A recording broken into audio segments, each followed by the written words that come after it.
موضوع ہے توہین خدا اور توہین رسالت کی سزا، یعنی بلاسفیمی لا ان اسلام، کہ اسلام میں بلاسفیمی کی کیا سزا ہے۔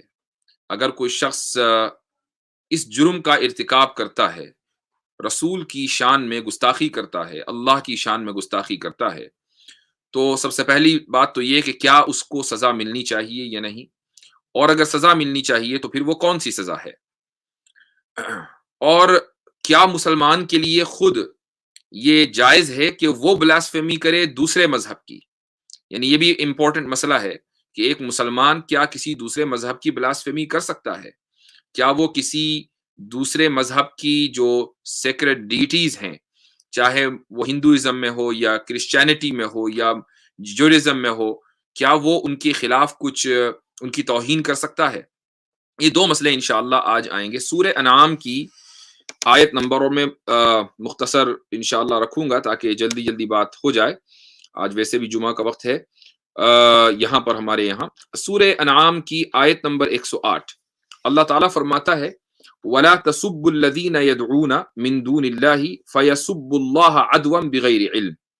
اے مسلمانوں کو خطاب ہے، ان کو ایڈریس کیا جا رہا ہے کہ جن فالس لارڈز، جھوٹے معبودوں کو یہ لوگ اللہ کے بجائے پکارتے ہیں، یعنی ان کی عبادت کرتے ہیں، تم ان کو برا نہ کہو، یعنی اگرچہ تم ان کو جھوٹا سمجھ رہے ہو، اگرچہ تم اس بات کا یقین رکھتے ہو کہ یہ جو جتنے بھی ڈیٹیز ہیں یہ سب فالس ہیں، جھوٹے ہیں اور ان کی عبادت نہیں ہونی چاہیے، تو تم اس کے باوجود ان کو برا نہ کہو۔ فَيَسُبُّ اللَّهَ عَدْوًا بِغَيْرِ علم، دین مشرا میں بتاؤں گا انشاءاللہ، اس سوال کا بھی جواب دوں گا۔ فَيَسُبُّ اللَّهَ عَدْوًا بِغَيْرِ علم، چونکہ اگر تم یہ کام کرو گے تو وہ اللہ کو جہالت کے عالم میں حد سے آگے بڑھتے ہوئے اللہ کو برا بھلا کہنے لگیں گے، یعنی وہ اپنی اگنورنس میں اور لمٹ کو کراس کر کے اللہ کو وہ برا بھلا کہنے لگیں گے، لہٰذا تم ان کے معبودوں کو برا بھلا نہ کہو۔ تو مسلمان کو یہ کہہ دیا گیا، مسلمان پر یہ پابندی لگا دی گئی کہ وہ کسی معبود کو جو دوسرے مذہب کے معبود ہیں ان کو برا بھلا کہے۔ لہٰذا مثلا ہندوازم کی میں مثال لے لیتا ہوں، اگر کوئی مسلمان رام کی مثلا برائی کرتا ہے یا لکشمن کی برائی کرتا ہے یا کرشنا کی برائی کرتا ہے یا اور بھی جو ڈیٹیز ہیں، تو ان ڈیٹیز کی برائی کرنا چونکہ یہ مقدس ہیں، سیکرڈ ہیں ہندوازم میں، لہٰذا ان کی برائی کرنا یہ ایک مسلمان کے لیے جائز نہیں ہے اس قرآن کی اس آیت کی روشنی میں۔ تو پہلا مسئلہ تو بالکل کلیئر ہو گیا کہ مسلمانوں کو ایک پوزیشن دے دی گئی کہ تم یہ کام نہیں کر سکتے۔ یہاں سوال یہ ہوتا ہے کہ غیر مسلم تو یہ کام کرتے ہیں کہ وہ دن رات رسول اللہ صلی اللہ علیہ وسلم کو برا بھلا کہہ رہے ہیں، دن رات اللہ کو برا بھلا کہہ رہے ہیں، دن رات یہ کام ہو رہا ہے دنیا میں، تو پھر اللہ تعالیٰ کی طرف سے عذاب کیوں نہیں آتا؟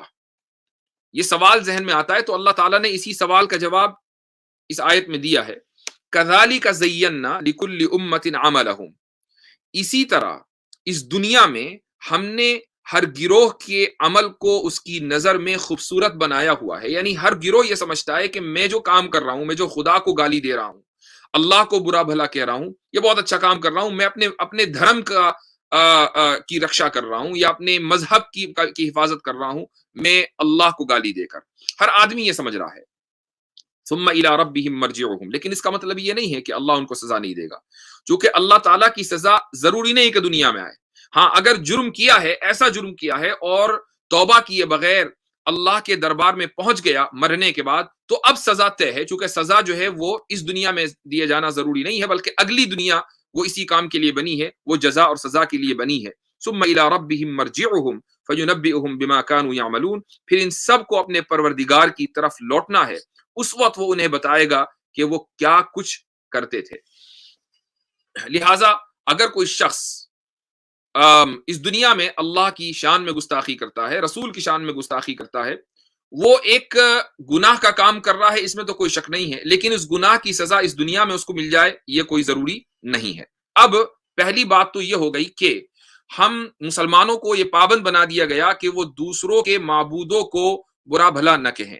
اچھا، کرسچینٹی میں جو معبود ہیں وہ جیزس ہیں، یعنی حضرت عیسیٰ علیہ الصلوۃ والسلام، ان کو برا بھلا اگر کوئی کہے گا تو بندہ اسلام سے ہی خارج ہو جائے گا۔ یہودیوں کے یہاں اگرچہ وہ اللہ کی عبادت کرتے ہیں، لیکن حضرت موسیٰ علیہ الصلوۃ والسلام ان کے یہاں مقدس ترین شخصیت ہے۔ اگر کوئی شخص مسلمان ہو کر حضرت موسیٰ علیہ الصلوۃ والسلام کی توہین اور تنقیص کر دے گا، وہ اسلام سے فوراً خارج ہو جائے گا۔ تو یہ تو وہ انبیاء ہیں کہ جن کا ذکر قرآن کریم میں آ گیا، لیکن جن مقدس شخصیات کا ذکر قرآن کریم میں نہیں آیا ہے، اور مان لیں ان کی کسی مذہب میں پوجا ہوتی ہے یا ان کی کسی مذہب میں ان کو بڑا سمجھا جاتا ہے، ان کی توہین کرنا بھی اسلام میں منع کر دیا گیا۔ پہلا پوائنٹ تو یہ ہے۔ دوسرا پوائنٹ یہ ہے کہ اسلام میں یہ بھی پوزیشن لے لی گئی ہے کہ کسی بھی مذہب کی عبادت گاہ کو توڑا نہیں جائے گا، کسی بھی مذہب کی عبادت گاہ کو توڑا نہیں جائے گا۔ اس کی میں دو دلیلیں دیتا ہوں۔ پہلی دلیل تو قرآن سے ہے۔ قرآن میں سورہ حج میں اللہ تعالیٰ فرماتا ہے وَلَوْلَا دَفْعُ اللَّهِ النَّاسَ بَعْضَهُمْ بِبَعْضٍ لَهُدِّمَتْ صَوَامِعُ وَبِيَعٌ وَصَلَوَاتٌ وَمَسَاجِدُ يُذْكَرُ فِيهَا اسْمُ اللَّهِ كَثِيرًا، یعنی اس آیت کے اندر جہاد کا مقصد بیان کیا گیا ہے کہ اگر جہاد کو لیگلائز نہیں کیا گیا، کچھ لوگوں کو دوسرے لوگوں کے ذریعے نہیں روکا گیا، تو جو ظالم لوگ ہیں وہ کیا کریں گے؟ وہ خانقاہوں کو، یعنی جہاں پر مونکس رہتے ہیں، خانقاہوں کو، سینگاگز کو، چرچز کو اور مسجدوں کو کہ جہاں اللہ کا نام لیا جاتا ہے، ان کو مسمار کر دیں گے، ان کو تباہ کر دیں گے، ان کو ڈسٹروائے کر دیں گے۔ تو اس لیے جہاد کو لیگلائز کیا گیا تاکہ ان عبادت گاہوں کی حفاظت کی جا سکے۔ تو جب جہاد کو لیگلائز کیا ہی اسی وجہ سے گیا ہے کہ عبادت گاہوں کا تحفظ ہو، اور عبادت گاہوں میں ساری عبادت گاہیں آ گئی اس آیت کے اندر، وہ خانقاہ جہاں مونکس رہتے ہیں، اسی طرح سینگاگز، چرچز، مسجدیں۔ تو پھر یہ کیسے ممکن ہے کہ ایک مسلمان کے لیے یہ جائز ہو کہ وہ چرچز کو یا سینگاگز کو یا ٹیمپلز کو وہ توڑ دے؟ یہ پہلی دلیل ہے قرآن کریم سے۔ اس کے بعد دوسری دلیل میں دیتا ہوں آپ کو۔ دوسری دلیل ہے رسول اللہ صلی اللہ علیہ وسلم نے عیسائیوں سے ایک معاہدہ کیا تھا۔ نجران ایک علاقہ ہے، آج وہ سعودی عرب میں آتا ہے، تو نجران جو ہے وہ وہاں پر کرسچنز رہا کرتے تھے اس زمانے میں، تو ان سے ایک معاہدہ کیا۔ اس معاہدے کے جو الفاظ ہیں وہ یہ ہیں کہ ان لہم علی ما تحت ایدیہم من قلیل وکثیر من بیعہم وصلواتہم، کہ کرسچنوں کے تحت چھوٹے بڑے جتنے بھی گرجا گھر اور ان کے عبادت خانے ہیں، وہ سب کے سب انہی کے تحت رہیں گے، وہی ان کی ذمہ داری سنبھالیں گے، ان کو ہاتھ نہیں لگایا جائے گا۔ یہ حدیث ہے۔ تو قرآن سے بھی آپ کو میں نے دلیل دے دی، اور اسی طریقے سے میں نے آپ کو حدیث سے بھی دلیل دے دی۔ اس سے یہ ثابت ہوا کہ ایک مسلمان کی پوزیشن واضح ہے کہ نہ تو وہ دوسرے مذہب کے معبودوں کو برا بھلا کہہ سکتا، اور نہ ہی دوسرے مذہب کی عبادت گاہوں کو وہ توڑ سکتا ہے۔ جب یہ بات ہے تو پھر غیر مسلم سے بھی یہی توقع کی جانی چاہیے کہ غیر مسلم بھی مسلمانوں کے مقدسات کو برا بھلا نہ کہے، یعنی جن شخصیات کو مسلمان مقدس سمجھتا ہے، اور ان میں سب سے پہلے رسول اللہ صلی اللہ علیہ وسلم ہے۔ اور اللہ تعالیٰ تو شخصیت نہیں ہے، اللہ تعالیٰ تو ذات ہے، اس لیے میں نے مقدس شخصیات کا لفظ استعمال کیا۔ نہ تو اللہ تعالیٰ کو غیر مسلم برا بھلا کہے، اور نہ ہی رسول اللہ صلی اللہ علیہ وسلم کی شان میں گستاخی کرے۔ جب ہماری پوزیشن واضح ہے کہ ہم دوسروں کے بارے میں ہمارا یہ رویہ ہے، تو ہمارا یہ مطالبہ اور یہ ایکسپیکٹیشن غیر مسلموں سے ہے کہ ان کا بھی ہمارے بارے میں یہ فیئر رویہ ہونا چاہیے۔ لیکن یہاں سوال ہوتا ہے، ایک سوال ہے، بلکہ دو سوال ہیں۔ پہلا سوال تو یہ ہے کہ خود رسول اللہ صلی اللہ علیہ وسلم نے آپ کی سیرت میں یہ ملتا ہے کہ نمبر ایک، کعبے میں رکھے ہوئے بتوں کو توڑا گیا۔ تو ہم یہ کیسے کہہ سکتے ہیں کہ ہماری پوزیشن یہ ہے کہ ہم گرجا گھروں کو اور ٹیمپلز کو نہیں توڑیں گے؟ دوسرا جو دوسری مثال ہے وہ یہ ہے کہ یمن میں ایک مندر تھا جس کا نام تھا ذی الخلصہ، آپ صلی اللہ علیہ وسلم کی اجازت سے اس مندر کو توڑا گیا۔ تو اب یہاں سوال یہ ہوتا ہے کہ پھر آپ کا یہ کہنا کہ مسلمان کی پوزیشن یہ ہے کہ غیر مسلم کے ٹیمپلز کو نہیں توڑا جائے گا، تو یہ بات تو سیرت کے خلاف ہے۔ پہلا سوال تو یہ ہے۔ دوسرا سوال یہ ہے کہ چلے مان لیا آپ غیر مسلم سے یہ توقع رکھتے ہیں کہ غیر مسلم آپ کے اللہ کو اور رسول اللہ صلی اللہ علیہ وسلم کو برا بھلا نہ کہے، لیکن اگر کوئی کہہ دے یا کوئی مسلمان ہی یہ کام کر دے تو کیا اس کی کوئی سزا ہے؟ قرآن کی آیتوں سے تو ایسا لگتا ہے کہ اس کی کوئی سزا نہیں ہے۔ یہ دو سوال ہیں، انشاءاللہ ان دو سوال کا میں مختصر جواب دوں گا۔ سب سے پہلا سوال، آپ صلی اللہ علیہ وسلم نے کعبے میں رکھے ہوئے 360 بتوں کو توڑا ہے، اور یہ بات بالکل صحیح ہے، اور اس میں کوئی شک نہیں ہے، اس میں کوئی اپولوجیٹک ہمارا رویہ نہیں ہے، لیکن اس سے ہماری پوزیشن میں کوئی فرق نہیں آتا۔ اس کی وجہ یہ ہے کہ قرآن کریم کے مطابق، اب چاہے سامنے والا اس کو تسلیم کرے یا نہ کرے، لیکن قرآن کریم کا جو نیریٹو ہے اور مسلمان کے نزدیک وہی نیریٹو حق ہے، وہ یہ ہے کہ سورہ بقرہ سے ہمیں یہ پتا چلتا ہے کہ حضرت ابراہیم اور حضرت اسماعیل علیہ الصلاۃ والسلام نے کعبے کی بنیاد رکھی.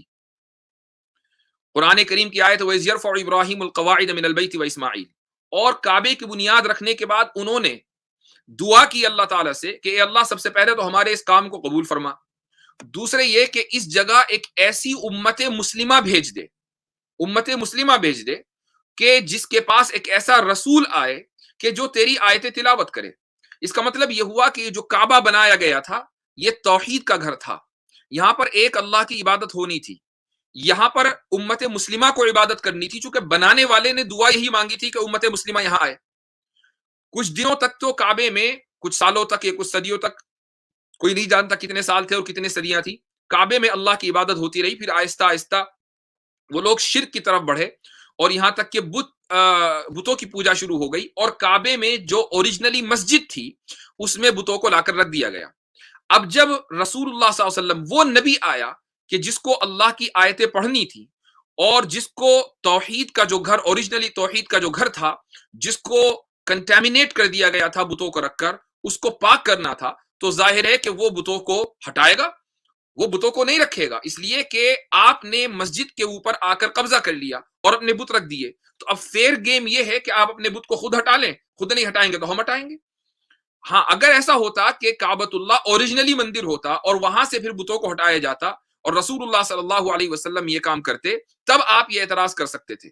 قبضہ تو دراصل مشرکوں نے کیا ایک مسجد کے اوپر اور وہاں لا کر اپنے بتوں کو رکھ دیا، اور آج یہ اعتراض ہوتا ہے کہ نہیں جی محمد صلی اللہ علیہ وسلم نے بتوں کو کیوں ہٹایا وہاں سے؟ بھائی بتوں کو آپ نے رکھا کیوں مسجد کے اندر؟ جب رکھا جائے گا تو ہٹایا بھی جائے گا. تو پہلی بات تو یہ ہے. رہی بات جو ذی الخلصہ کی ہے، میں اس کی آپ کو اس کا پورا جو بیک گراؤنڈ ہے وہ بتا دوں، اور یہ بہت امپورٹنٹ ہے جو میں کہنے جا رہا ہوں. وہ یہ ہے کہ ذی الخلصہ نامی ٹیمپل، اس کو کعبہ یمانیہ کہا جاتا تھا، یعنی یمنی کعبہ. اب دو کعبے ہو گئے، ایک تو کعبہ شمالیہ ہے یعنی جو مکہ میں ہے، اور دوسرا کعبہ یمانیہ جو یمن میں ہے. یہ دو کعبے ہو گئے. اس علاقے کے جو لوگ تھے وہ سارے کے سارے مسلمان ہو چکے تھے. وہاں کے جو عبادت خانے تھے انہوں نے خود ہی ان عبادت خانوں کو مسجدوں کے اندر بدل لیا تھا، اذانیں ہو رہی تھی، جماعتیں ہو رہی تھی. لیکن یہ جو کعبہ یمانیہ تھا، ذی الخلصہ ٹیمپل، یہ اپنی جگہ تھا. اور یمن کے لوگوں میں یہ سپرسٹیشن تھا اسلام قبول کرنے کے باوجود کہ بھائی اس کعبے کو اگر توڑا تو پتہ نہیں کیا ہوگا، اس لیے اس کو ہاتھ نہ لگاؤ، چونکہ یہ بہت مقدس ہے اور بہت پہلے سے لوگ یہاں پوجا کرتے چلے آ رہے ہیں. یہاں سوال یہ ہے کہ دیکھیے آپ صلی اللہ علیہ وسلم نے کسی اور مندر کو ہاتھ نہیں لگایا، نجران میں جو گرجا گھر تھے ان کو ہاتھ نہیں لگایا، بلکہ ان کو تحفظ فراہم کیا. ذی الخلصہ کو کیوں توڑا ہے؟ اس کی ایک وجہ ہے، اور یہ وجہ آپ سمجھیں گے مثال سے. مثال میں دیتا ہوں ایک سیکولر اسٹیٹ کی. مثلا آپ انڈیا میں ہیں، جو کہ انڈیا ایک بظاہر آن دا پیپر سیکولر اسٹیٹ ہے. بہرحال وہاں ایک نظام ہے، جمہوریت ہے، ڈیموکریسی ہے، چاہے جیسی بھی ہے لیکن ہے.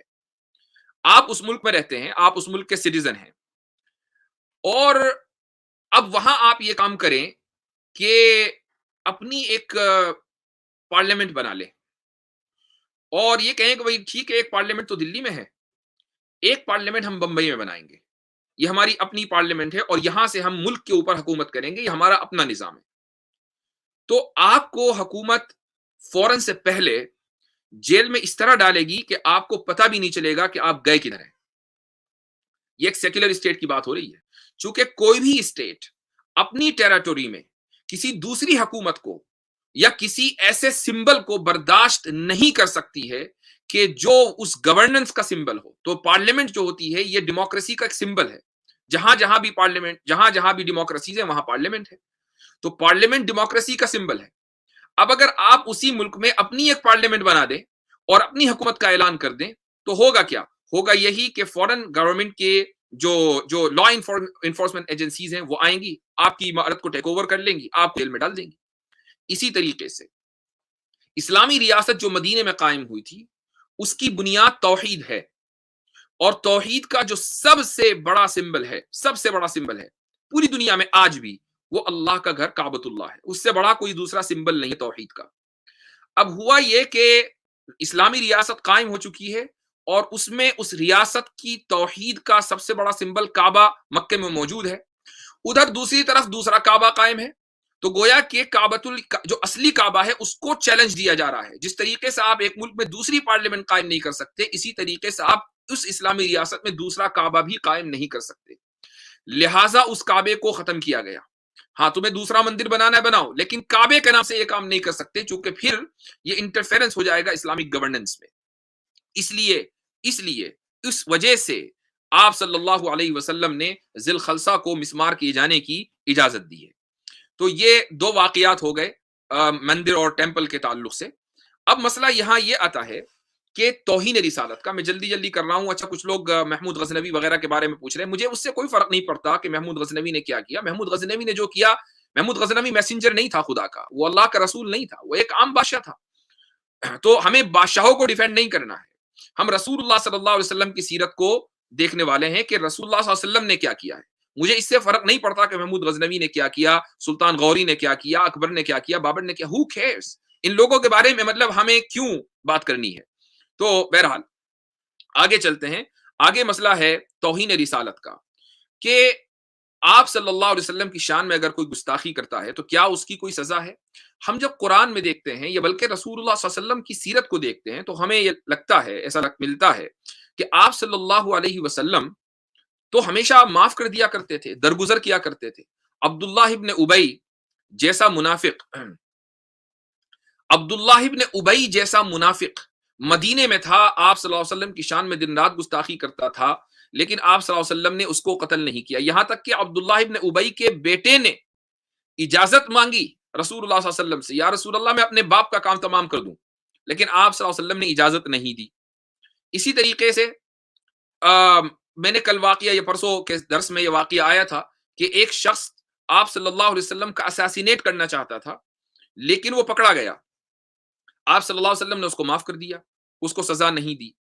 قرآن کریم میں سورہ انعام میں یہ آیت ہے، اللہ فرماتا ہے قد نعلم انه ليحزنك الذي يقولون فانهم لا يكذبونك ولكن الظالمين بآيات الله يجحدون۔ ہم جانتے ہیں، قد نعلم، کہ آپ کو یہ بات افسردہ کرتی ہے اے محمد صلی اللہ علیہ وسلم، جو یہ آپ کے بارے میں کہتے ہیں، یہ لوگ جو آپ کے بارے میں الٹی سیدھی بکواس کرتے ہیں، آپ اس سے رنجیدہ ہوتے ہیں، ہمیں معلوم ہے۔ لیکن یاد رکھیے ولا یکذبونک، کہ آپ کو جھوٹا ثابت نہیں کر پائیں گے۔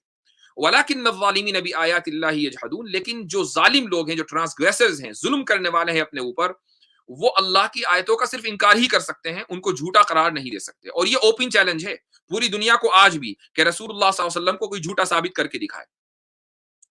تو یہ اس آیت سے ایسا لگتا ہے کہ آپ صلی اللہ علیہ وسلم کو اجازت نہیں دی گئی کہ آپ سزا نافذ کریں، بلکہ کہا گیا ٹھیک ہے آپ صبر کریں، آپ رنجیدہ ہیں صبر کیجئے، لیکن آپ سزا دینے کا حکم نہیں دیا گیا اس آیت میں، ریٹیلیٹ کرنے کا حکم نہیں دیا گیا اس آیت میں۔ ایک اور آیت ہے، اللہ فرماتا ہے انا کفیناک المستہزئین، کہ اے محمد صلی اللہ علیہ وسلم، یہ جو آپ کا مذاق اڑانے والے ہیں، توہین کرنے والے ہیں، ہم ان کے لیے کافی ہیں، آپ کو فکر کرنے کی کوئی ضرورت نہیں ہے۔ تو ان آیتوں سے اور آپ صلی اللہ علیہ وسلم کی سیرت سے ہمیں یہ پتا چلتا ہے کہ توہین رسالت کی کوئی سزا نہیں ہونی چاہیے، رسول صلی اللہ علیہ وسلم کی شان میں گستاخی کرنے والے کی کوئی سزا نہیں ہونی چاہیے۔ اور بہت سے لوگ آج ان آیتوں کو کوٹ کرتے ہیں اور توہین رسالت کی سزا کے خلاف بات کرتے ہیں، لیکن حقیقت اس کے برعکس ہے، اور وہ یہ ہے کہ توہین رسالت، یاد رکھیے، سزا دینا یہ فرد کا حق نہیں ہے، یعنی کوئی انڈیویجول کسی دوسرے کو سزا نہیں دے سکتا۔ اگر آپ مثلا مسلمان ہیں اور آپ نے کسی کو دیکھا کہ وہ شان رسالت میں گستاخی کر رہا ہے، اور آپ کے ملک کا قانون یہ ہے کہ اس شخص کے اوپر سزا نافذ کی جائے، تو آپ فوراً اتھارٹیز کو کمپلین کریں۔ آپ اگر قانون اپنے ہاتھ میں لیں گے تو یہ خود اسلام کے خلاف ہے۔ لہٰذا توہین رسالت کی اگر کوئی سزا ہے تو وہ گورنمنٹ دے گی، وہ ریاست دے گی، انڈیویجول نہیں انسان دے سکتا، انڈیویجولی کوئی فرد وہ سزا نافذ نہیں کر سکتا۔ یہ جو آیتیں میں نے آپ کو پڑھ کر سنائی ہیں، انا کفیناک المستہزئین، یا اسی طریقے سے سورہ انعام کی آیت، یہ آیتیں مکہ میں نازل ہوئی تھی۔ مکہ میں چونکہ کوئی ریاست نہیں تھی، کوئی اسلامی حکومت نہیں تھی، بلکہ وہاں معاملہ انفرادی تھا، انڈیویجول تھا، اس لیے آپ صلی اللہ علیہ وسلم کو یہ حکم دیا گیا کہ آپ کو ریئیکٹ نہیں کرنا ہے، آپ سزا نہیں دے سکتے چونکہ آپ کے پاس حکومت نہیں ہے۔ حکومت سزا دینا حکومت کا کام ہے، فرد کا کام نہیں ہے، لہٰذا بحیثیت فرد کے آپ کی ذمہ داری یہ ہے کہ آپ اس معاملے کو اللہ کے اوپر چھوڑ دیں اور آپ صبر کرتے رہیں۔ لیکن جب مدینے میں ریاست قائم ہو گئی تو اب حکم دوسرا ہے۔ اب سورہ توبہ کی آیت نازل ہوتی ہے، اللہ تعالیٰ فرماتا ہے وَإِن نَكَثُوا أَيْمَانَهُمْ مِن بَعْدِ عَهْدِهِمْ وَطَعَنُوا فِي دِينِكُمْ فَقَاتِلُوا أَئِمَّةَ الْكُفْرِ۔ اللہ کہتا ہے کہ اگر یہ لوگ اپنا وعدہ کرنے کے بعد اپنے عہد کو اور اپنے کووننٹ کو، اپنے معاہدے کو توڑ دیں اور وَطَعَنُوا فِي دِينِكُمْ، اور آپ کے دین میں طعن کریں، تانے دیں آپ کے دین کو، یعنی آپ کے دین کی توہین کریں، فَقَاتِلُوا أَئِمَّةَ الْكُفْرِ، تو ایسے کفر کے سربراہوں سے قتال کیجئے، یعنی ان سے لڑیے۔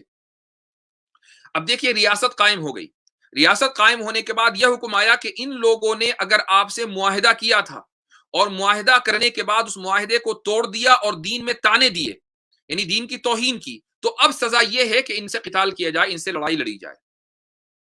یہ جو آیت ہے اس سے یہ پتا چلتا ہے کہ مان لیجئے اگر کسی دوسرے ملک میں کہ جنہوں نے ہم سے معاہدہ نہیں کیا، یہ جو میرے پیچھے میپ ہے یہ خاص وجہ ہے اس کی، یہ جو گرے ایریا ہے یہ وہ ممالک ہیں کہ مثال کے طور پر امریکہ ہے یا ارجنٹینا ہے یا اسی طریقے سے چائنا ہے، یہ وہ ممالک ہیں کہ جہاں پر بلاسفیمی کی کوئی سزا نہیں ہے، کوئی سزا نہیں۔ اب اگر مان لیجئے کوئی آدمی ان ملکوں میں رہتا ہے اور وہ بلاسفیمی کا ارتکاب کرتا ہے، وہ رسول اللہ صلی اللہ علیہ وسلم کی شان میں گستاخی کرتا ہے، تو یہ ملکوں کا جو اسلامی حکومتیں ہیں ان کی ذمہ داری تو ہے کہ وہ اس مسئلے کو ایک پراپر پلیٹ فارم پر اٹھائیں۔ لیکن مان لیجئے کوئی پاکستان کا بندہ ہے، افغانستان کا بندہ ہے، سعودی عرب کا بندہ ہے، وہ وہاں جائے اور وہاں جا کر وہ سزا نافذ کرے، یہ اس کے لیے جائز نہیں ہوگا، چونکہ امریکہ میں رہنے والا، ارجنٹینا میں رہنے والا، چائنا میں رہنے والا یا ان ممالک میں رہنے والا، انہوں نے ہم سے کوئی معاہدہ نہیں کر رکھا ہے کہ ہم آپ صلی اللہ علیہ وسلم کی شان میں گستاخی نہیں کریں گے۔ ہاں، جنہوں نے معاہدہ کر رکھا ہے یعنی وہ اسلامک ٹیریٹوری میں رہتے ہیں، غیر مسلم ہیں، اور انہوں نے معاہدہ کیا ہوا ہے کہ ہم شان رسالت میں گستاخی نہیں کریں گے، اس کے باوجود وہ شان رسالت میں گستاخی کرتے ہیں، تو قرآن کا حکم ہے فَقَاتِلُوا أَئِمَّةَ الْكُفْرِ۔ اسی طریقے سے ایک دوسرا واقعہ میں آپ کو بتا دوں، اور یہ واقعہ ہے کعب اشرف کا۔ تو یہ جو شخص تھا اس کو آپ صلی اللہ علیہ وسلم کی اجازت سے قتل کیا گیا۔ کعب بن اشرف کو، یہ بنو نذیر ایک ٹرائب تھا، یہ اس کا سردار تھا۔ اس کو کیوں قتل کیا گیا؟ اس کے دو جرم تھے۔ پہلا جرم تو یہ تھا کہ اس نے معاہدہ توڑا تھا، اور دوسرا جرم یہ تھا کہ اس نے شان رسالت میں گستاخی کی تھی۔ معاہدہ کیسے توڑا تھا؟ میں آپ کو ایک روایت سناتا ہوں، وہ روایت ہے حضرت جابر رضی اللہ عنہ کی۔ وہ یہ فرماتے ہیں کہ ان کعبا عاہد رسول اللہ صلی اللہ علیہ وسلم اللہ یعین علیہ ولا یقاتلہ، کہ اس نے رسول اللہ صلی اللہ علیہ وسلم سے یہ معاہدہ کیا تھا کہ وہ آپ کے خلاف کسی دشمن کی مدد نہیں کرے گا اور آپ صلی اللہ علیہ وسلم کے خلاف جنگ نہیں کرے گا۔ یہ معاہدہ اس نے کیا تھا مدینے میں رہ کر۔ مدینے میں واضح یاد رکھیے کہ اسلامی ریاست قائم ہو چکی ہے، اور یہ جو کعب بن اشرف ہے یہ مدینے کا سٹیزن ہے، اس نے ایک معاہدہ کیا ہوا ہے کہ میں جنگ نہیں کروں گا، لیکن ہوا کیا؟ لحق بمکہ تھا، مکہ چلا گیا، یعنی جو دشمن کی ٹیریٹوری تھی اس زمانے میں یہ وہاں چلا گیا۔ ثم قدم المدینہ تھا، وہاں جا کر اس نے ان سے باتیں کی، اس نے ان سے معاہدے کیے، ان سے خفیہ سازشیں کی۔ اس کے بعد واپس آیا مدینہ۔ ثم قدم المدینہ معلنا بمعادات رسول اللہ صلی اللہ علیہ وسلم، پھر مدینہ آیا اور اعلانیہ طور پر اوپنلی رسول اللہ صلی اللہ علیہ وسلم سے دشمنی کا اظہار کرنے لگا۔ فَكَانَ أَوَّلَ مَا خَزَعَ عَنْهُ، یہ پہلا شخص ہے جس نے معاہدہ توڑا، پہلا شخص ہے، پہلا غیر مسلم ہے جس نے ریاست مدینہ میں رہتے ہوئے اس نے معاہدے کو توڑا، لہٰذا آپ صلی اللہ علیہ وسلم نے اس کے قتل کی اجازت دی۔ ایک اور روایت ہے، وہ یہ ہے، ترمذی میں یہ روایت آئی ہے کعب ابن اشرف کی، کہ ان کعبا کان شاعرا، کعب ابن اشرف شاعر تھا، کان یہجو رسول اللہ صلی اللہ علیہ وسلم، وہ رسول اللہ صلی اللہ علیہ وسلم کی برائی کیا کرتا تھا۔ وَيُحَرِّزُ عَلَيْهِ كُفَّارَ قُرَيْش، اور وہ قریش کے کفار کو مسلمانوں کے خلاف جنگ لڑنے پر آمادہ کیا کرتا تھا، سازشیں کرتا تھا۔ تو اس وجہ سے، ان دو جرائم کی وجہ سے اس کو قتل کیا گیا۔ تو اس واقعے سے ہمیں یہ پتا چلتا ہے کہ آپ صلی اللہ علیہ وسلم کی شان میں گستاخی کرنے والے کی سزا ریاست دے گی، اور وہ ریاست اس طریقے سے دے گی کہ اگر کوئی غیر مسلم سٹیزن آپ صلی اللہ علیہ وسلم کی شان میں گستاخی کرتا ہے تو جو بھی سزا ریاست نے طے کی ہوئی ہے وہ سزا اس کے اوپر نافذ ہوگی۔ اچھا، اب سوال یہ ہے کہ آپ صلی اللہ علیہ وسلم نے ریاست قائم ہونے کے بعد معاف کیوں نہیں کیا؟ پہلے تو معاف کیا، بعد میں معاف نہیں کیا، ایسا کیوں کیا؟ یہ یاد رکھیے ایک چیز کہ آپ صلی اللہ علیہ وسلم کو اگر کسی نے فزیکل فزیکل طور پر یعنی جسمانی طور پر پریشان کیا ہے، یعنی جسمانی اذیت دی ہے، آپ صلی اللہ علیہ وسلم نے ہمیشہ اس کو معاف کیا۔ یہ جو واقعہ میں نے بتایا کہ ایک مشرک تھا، اس نے اچانک سوتے ہوئے رسول اللہ صلی اللہ علیہ وسلم کو دیکھا اور تلوار برابر میں رکھی ہوئی تھی، اور اس نے تلوار سونت لی اور کہا کہ اے محمد اب تمہیں کون بچائے گا مجھ سے، تو وہ اساسینیٹ کرنے والا تھا، آپ صلی اللہ علیہ وسلم نے اس کو معاف کر دیا۔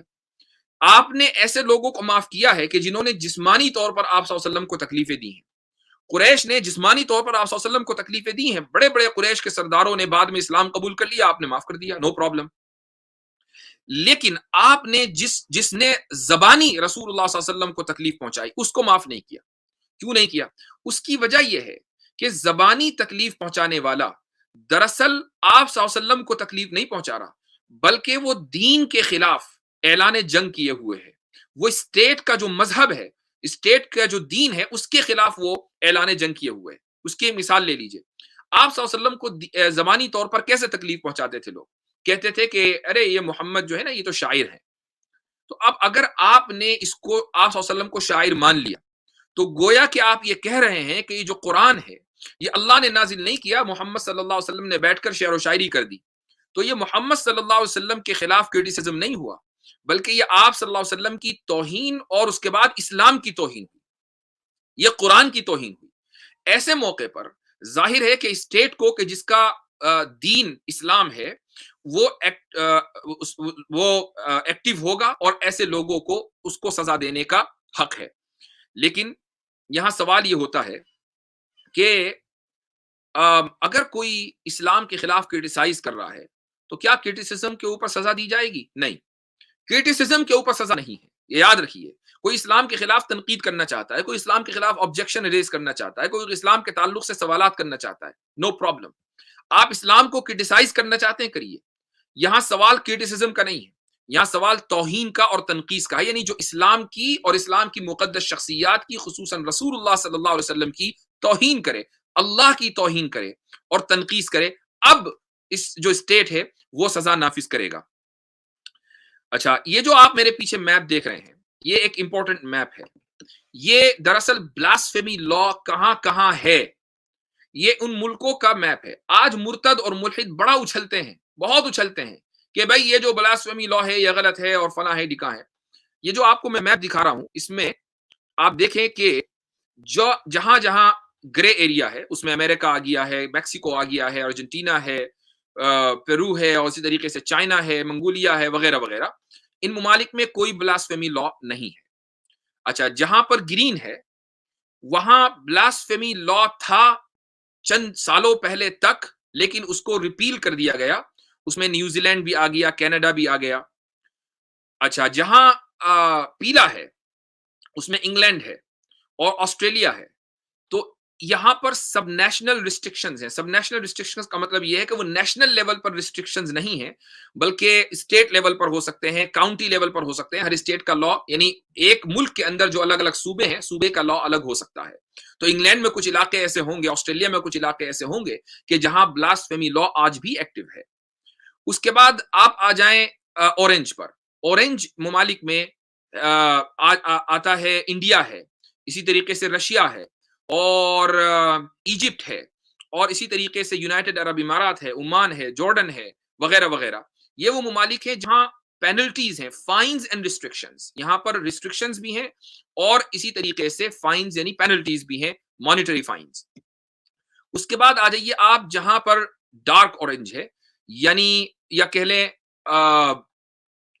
لائٹ اورنج جہاں پر ہے وہاں پر فائنز ہے، اور جہاں ڈارک اورنج ہے وہاں پریزن سینٹنس ہے۔ انڈیا ان ممالک میں ہے، رشیا ان ممالک میں ہے جہاں پریزن سینٹنس ہے، یعنی 2 سال کی یا 3 سال کی سزا ہو سکتی ہے بلاسفیمی پہ۔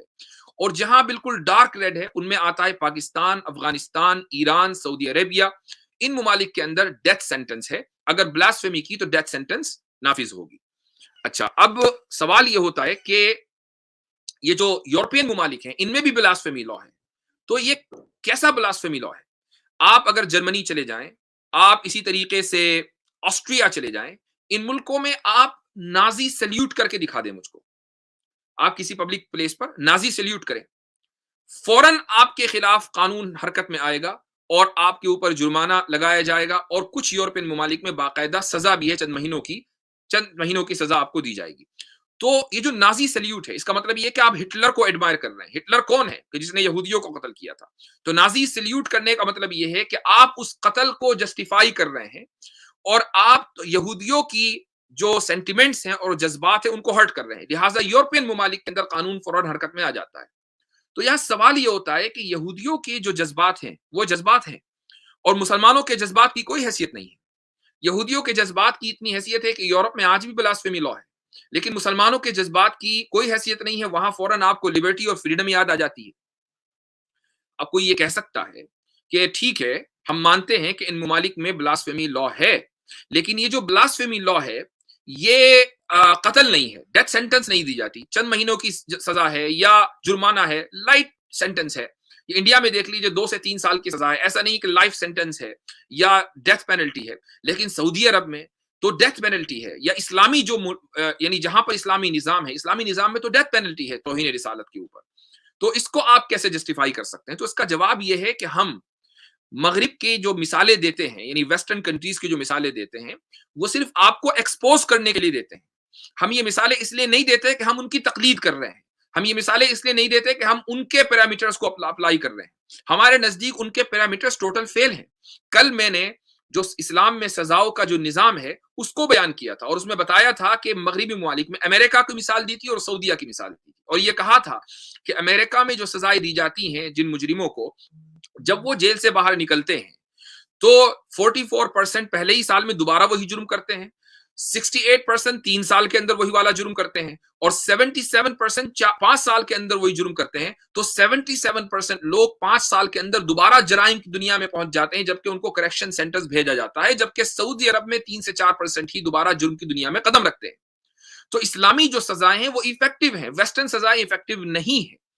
لہٰذا اسلام میں ہمیں یورپ کی یا ویسٹرن کنٹریز کی تقلید نہیں کرنی ہے، ہم ان کی سزاؤں کے نظام کو دکھا کر صرف ان کو ایکسپوز کرتے ہیں۔ ہمیں یہ دیکھنا ہے کہ سزا ایفیکٹو ہے یا نہیں، اور ڈیتھ پینلٹی بہت سے معاملات میں ایفیکٹو ہے، لہٰذا اسلام میں اس کو ڈیتھ پینلٹی کو رکھا گیا ہے۔ تو یہ ہے توہین رسالت کی سزا۔ تو ہمیں اس سے ثابت ہوا کہ قرآن سے بھی ثابت ہوا اور حدیث سے بھی ثابت ہوا، آپ صلی اللہ علیہ وسلم کی سیرت سے بھی، کہ جب ریاست قائم ہو جاتی ہے تو توہین رسالت کی سزا ایکٹیو ہو جاتی ہے۔ ہاں، فرد کو، میں دوبارہ کہتا ہوں، کسی بھی انسان کو قانون کو اپنے ہاتھ میں لینے کا حق نہیں ہے۔ یا آپ اگر کسی ایسے ملک میں ہیں کہ جہاں کا قانون اس چیز کو سپورٹ نہیں کرتا ہے، آپ وہاں اگر کسی توہین رسالت کے مرتکب شخص کو قتل کرتے ہیں تو آپ قانون کی خلاف ورزی کرتے ہیں، اور یہ چیز غلط ہے، اسلام اس کی تعلیم نہیں دیتا ہے۔ تو یہ چند چیزیں ہیں، آج کی اس گفتگو سے یہ بات واضح ہوئی کہ مسلمانوں کی جو پوزیشن ہے وہ یہ ہے کہ ہم کسی دوسرے معبود کو، کسی دوسرے مذہب کے معبود کو ہم برا بھلا نہیں کہیں گے، ہم کسی دوسرے مذہب کے عبادت خانے کو نہیں توڑیں گے۔ یہ ہماری پوزیشن ہے، قرآن سے اور حدیث سے واضح ہو چکا۔ اور جب ہماری یہ پوزیشن ہے تو ہم یہی ایکسپیکٹ کرتے ہیں غیر مسلموں سے کہ وہ اللہ کو اور رسول اللہ صلی اللہ علیہ وسلم کو برا بھلا نہ کہیں، توہین نہ کریں۔ اگر ان کو تنقید کرنی ہے اور کرٹیسزم کرنا ہے، کرٹیسزم از آلویز ویلکمڈ، لیکن کرٹیسزم کا مطلب یہ نہیں ہے کہ آپ توہین کریں۔ کرٹیسزم کا مطلب یہ ہے کہ آپ سوال اٹھائیں۔ آپ اللہ کے وجود پر سوال اٹھانا چاہتے ہیں، اٹھائیے۔ آپ رسول اللہ صلی اللہ علیہ وسلم کی سیرت پر سوال کرنا چاہتے ہیں، سوال کیجئے، لیکن آپ کو یہ حق نہیں ہے اخلاقی اعتبار سے کہ آپ شان رسالت میں گستاخی کریں یا اللہ کی شان میں گستاخی کریں، چونکہ ہمارا جو رویہ ہے ایسا نہیں ہے۔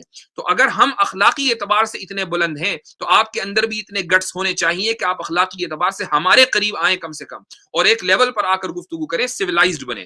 یہ اسلام کی تعلیم ہے، اور جب اسلامی ریاست قائم ہو جاتی ہے تو ظاہر ہے کہ وہاں ریاست کو یہ حق ہے کہ وہ توہین رسالت کے خلاف جو لوگ اس قانون کو توڑتے ہیں ان کو سزا دے۔ یہ قانون پورے ملک میں الگ الگ شکلوں میں پوری دنیا میں موجود ہے، کہیں چند یعنی کہیں فائن ہے، کہیں کچھ سالوں کی سزا ہے، کہیں کچھ مہینوں کی سزا ہے، کہیں ڈیتھ سینٹنس ہے۔